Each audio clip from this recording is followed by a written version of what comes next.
আজকে আমরা দেখব বিছনাকান্দি পয়েন্ট। বিছনাকান্দি পয়েন্টের কিছু ভিউ আগে দেখে নিই, এরপর আমরা বর্ণনা দেব কীভাবে বিছনাকান্দি পয়েন্টে যাব। বিছনাকান্দি যেতে হলে আপনাকে প্রথমে সিলেট থেকে আপনার সুতেরকান্দি বাজার হয়ে ডান দিকে একটা রাস্তা গেছে, ওইটা থেকে আপনার প্রায় 1 হতে 1.5 ঘন্টা গাড়িতে করে যেতে হবে। তো আমরা প্রথমে সিলেট থেকে গাড়িতে করে যাত্রা শুরু করলাম। যাত্রা শুরু করে আমরা ওই যে সুতিরকান্দি বাজার সুটিরকার বাজার থেকে গিয়ে ওখান থেকে ডান দিকে গেলাম। ডান দিকে যে রাস্তা খুব বেশি ভালো না, যে কারণে অনেক সময় লাগে, প্রায় 1 থেকে 1.5 ঘন্টা লাগে। সেখান থেকে প্যাকের খাল, এটা একটা গ্রামীণ খাল আছে, ওইটা বর্ষাকালে এখান থেকে নদীতে করে নৌকা করে যাওয়া যায়, কিন্তু আমরা হুন্ডাতে করে এখানে এই যে গেলাম। অলমোস্ট বিকাল হয়ে গেছে।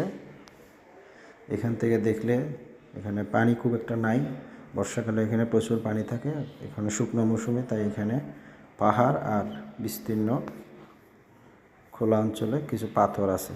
এই যে আমরা এবার আস্তে আস্তে সামনের দিকে যাব। এই যে পর্যটকরা ওখান থেকে অলরেডি ব্যাক করতেছে আর আমরা সামনের দিকে আগাচ্ছি। এই যে এগুলো ইন্ডিয়ান পাহাড়গুলো, এগুলো ইন্ডিয়াতে পড়ছে, আর পাহাড়ের এই অংশে বাংলাদেশ পড়ছে। এগুলো ইন্ডিয়ান পাহাড়। এই যে আমরা সামনের দিকে আগাচ্ছি। সামনের দিকে আগাতে আগাতে অল্প কিছু পাথর দেখা যায় আর কিছু পর্যটকও দেখা যাচ্ছে।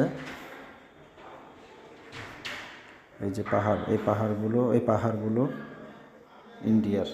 দেখেন পাহাড়গুলো অসম্ভব সুন্দর দেখাচ্ছে। তা আমরা সামনের দিকে আগাচ্ছি। সামনে আগাতে দেখলাম একটা ছোট লেকের মতো, এখানে পাথরের উপর দিয়ে পানির ফ্লো যাচ্ছে। তো শুকনো মৌসুমে এখানে খুব বেশি আর বেশি কিছু দেখা যায় না, কিন্তু বর্ষা মৌসুমে এখানে পানি থাকে, যে কারণে আরও বেশি সৌন্দর্য ফুটে ওঠে। আমরা শুকনো মৌসুমে গেছি, যে কারণে এই যে দেখেন এখানে একটা ছোট ক্যান্টিনের মতো আছে, বা এখানে পর্যটকরা হুন্ডা বা গাড়ি বা নৌকা এখানে দাঁড়ায় আর এখানে সৌন্দর্য উপভোগ করে। এই যে পাহাড়গুলো। আমরা একটু সামনে আগাবো, সামনে আগালে এখানে পানির ফ্লো পাবো। তো এখানে পর্যটকরা কেউ পানি যখন বেশি থাকে তখন এখানে পানিতে নেমে গোসল করে, কেউ হাঁটাহাঁটি করে। তবে এখানে একটা জিনিস লক্ষণীয়, সেটা হচ্ছে কি, পাথরগুলোতে শ্যাওলা থাকায় অনেক সময় পাথরগুলো পিচ্ছিল হয়ে যায়, এজন্য পাথরের উপর দিয়ে হাঁটার সময় সাবধানে হাঁটতে হবে। এই যে পাথরগুলো পাহাড় থেকে